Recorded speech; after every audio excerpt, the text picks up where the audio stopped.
A damaging leak from some of the highest levels of the Pentagon, rattling U.S. officials who fear the revelations could jeopardize sources and hurt U.S. relations abroad.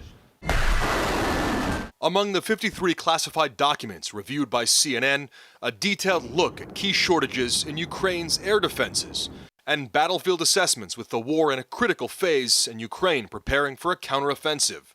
The documents were posted on Discord, a messaging and chat platform, in recent weeks, where they resided unknown to the Pentagon until they were picked up and disseminated further. The Department of Justice has opened a criminal investigation into the leaks, and the U.S. government is reviewing how this type of intel is shared. The Pentagon has already taken some steps to tighten the flow of such sensitive information. We're taking this very, very seriously. There is no excuse for these kinds of documents to be in the public domain. At the top of some documents, an alphabet soup of government secrecy. Top secret. SI Gamma is signals intelligence. No foreign is no foreign nationals, and FISA stands for Foreign Intelligence Surveillance Act. The documents also reveal U.S. efforts to spy on allies around the world.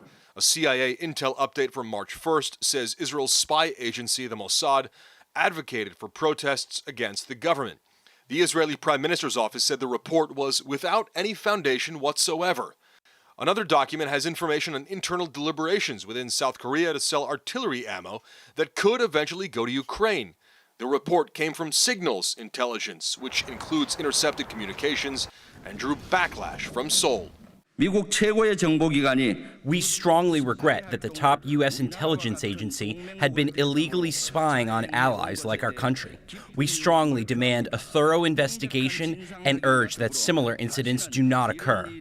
An official from one of the countries in Five Eyes, a crucial intelligence sharing arrangement between the U.S. and some of its closest allies, said they expected the U.S. to share a damage assessment, even as they conduct an assessment of their own. It's not only the kind of intelligence we collect on foes, but also the kind of intelligence that all nations collect on their friends too. We do this, other nations do it too, but you don't like it to be put into the public space. On the diplomatic front, it'll be Deputy Secretary of State Wendy Sherman who will smooth things over with allies and partners if that's needed. Meanwhile, the Pentagon hasn't named who will lead the interagency on this end to make sure this sort of damaging leak doesn't happen again and to get a better control, a tighter control, if you will, of this sort of sensitive information. But a crucial open question: are there more documents that have already leaked or that could leak? And is there more damaging information that will come out? That is a question the Pentagon is watching very closely. Oren Lieberman, CNN at the Pentagon.